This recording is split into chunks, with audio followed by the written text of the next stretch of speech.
भगवान गणेश और माता पार्वती और कैलाशनाथ जी की एक कथा।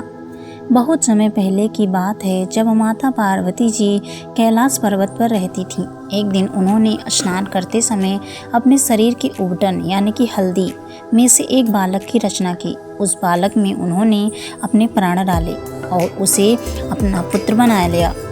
माता पार्वती ने जब उस उबटन को अपना पुत्र बनाया तो उसमें प्राण डाल दिए और वो प्राण डाले तो वो जीवित हो गया।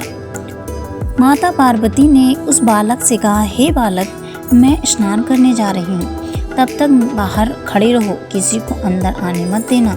वह बालक बहुत आज्ञाकारी था और द्वार पर खड़ा रहा। वो द्वार की रक्षा करने लगा। कुछ समय बाद भगवान शिव वहाँ आए और अंदर जाने लगे, लेकिन बालक ने उन्हें रोक दिया और उसने कहा, माता की आज्ञा है, मैं किसी को अंदर नहीं जाने दूंगा। भगवान शिव को यह बात समझ नहीं आई और उन्होंने क्रोधित होकर उस बालक का सिर अलग कर दिया। जब माता पार्वती आई, बाहर निकली और दृश्य देखा तो ये बहुत दुखी हुई, क्रोधित हो गई। उन्होंने कहा, यह मेरा पुत्र है, इसे तुरंत जीवित करो, नहीं तो मैं सृष्टि का विनाश कर दूंगी। तब भगवान शिव ने गणों को आदेश दिया कि तुम लोग जाकर वन में किसी का सिर देखो, उत्तर दिशा में जाओ और जो भी पहला जीव मिले उसका सिर ले आओ। गणों को एक हाथी मिला और वे उसका सिर ले आए। भगवान शिव ने उस हाथी का सिर बालक के शरीर पर लगा दिया, उसे पुनः जीवित कर दिया। तभी से यह बालक गणेश कहलाया, यानी गणों के ईश्वर।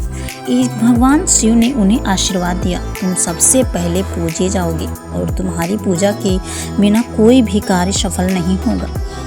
एक बार गणेश जी की कृपा की कहानी। एक बार एक गरीब भक्त था जो हर दिन सच्चे मन से गणेश जी की पूजा करता था।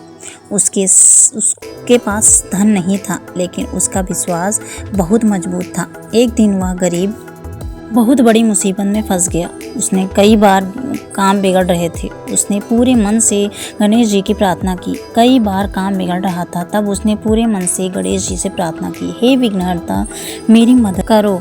उस रात उसे स्वप्न में गणेश जी के दर्शन हुए। उन्होंने कहा, डरो मत, मैं तुम्हारे साथ हूँ। अगले ही दिन चमत्कार हुआ, उसके सारे काम बनने लगे, उसकी परेशानियाँ दूर हो गई, उसके जीवन में खुशियाँ लौट आई।